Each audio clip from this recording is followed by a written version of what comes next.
Hola, me llamo Federico Luis, soy director de Simón de la Montaña. Me gusta hacer películas conociendo personas, imaginando cómo transformar las cosas que vivimos en escenas, las cosas que decimos en diálogos y a las personas en personajes. En Simón de la Montaña fui durante varios años haciendo eso y acumulando distintas ideas, personajes, posibles caminos que podría tomar la historia.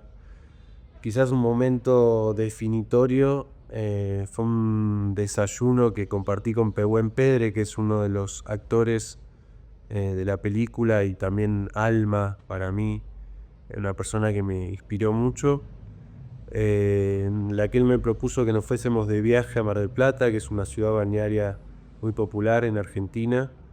Y cuando le dije que yo no estaba en ese momento con plata como para poder irnos, él me dijo que él con su certificado de discapacidad viajaría gratis y que por cosas que yo le había contado de mí mismo, él creía que yo merecía sacar mi certificado, que él me podía ayudar y decirme algunas cosas que después me iban a preguntar y decirme cómo responderlas también, y que no era trampa, sino que era que íbamos a tener lo que merecíamos y que íbamos a poder irnos de viaje juntos. Cuando él me dijo eso, no me di cuenta inmediatamente, pero con el tiempo sí fui cada vez más entendiendo que esa era una idea que enmarcaba muchas otras que venía Y acumulando para dice, la película. no necesita acompañante. No, no, Conda, ¿no me ves? Yo te entiendo, Mirá lo pero que hiciste, lo hiciste llorar. Vayámonos. Me suelen preguntar mucho por el trabajo con actores no profesionales. A mí me gusta siempre también decir que a partir de esa película todos los actores que actuaron en Simón de la Montaña son profesionales. Primero porque todos se prepararon y estudiaron teatro y actuación. Segundo porque en esa película cobraron un sueldo. Y tercero porque también es importante decirlo porque para muchos fue el primer trabajo, no solo en cine, sino en cualquier otro ámbito de la vida. Em, y trabajar con ellos para mí fue bastante más sencillo que trabajar con los actores que ya eran profesionales de antes o con actores como con más experiencia en la ficción.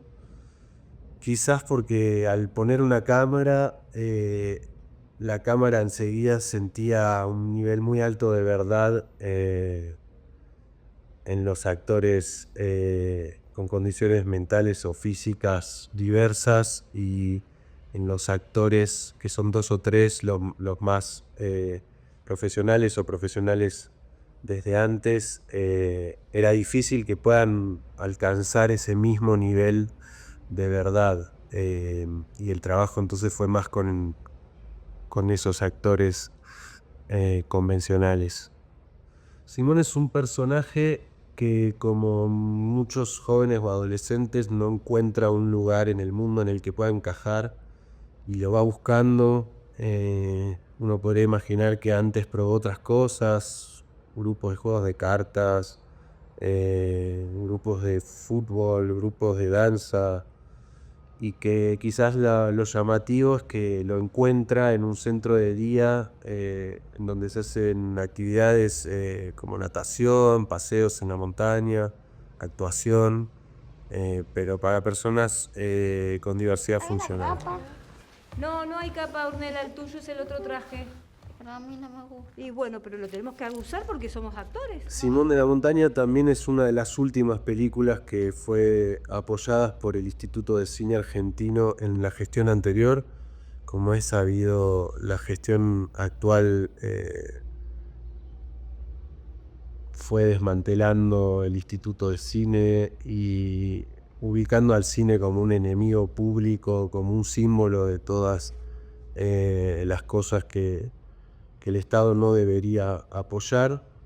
Las primeras películas que van a desaparecer con esta gestión o que están desapareciendo son las que serían Las Hermanas de Simón de la Montaña, que son películas más pequeñas donde uno tiene la libertad de poder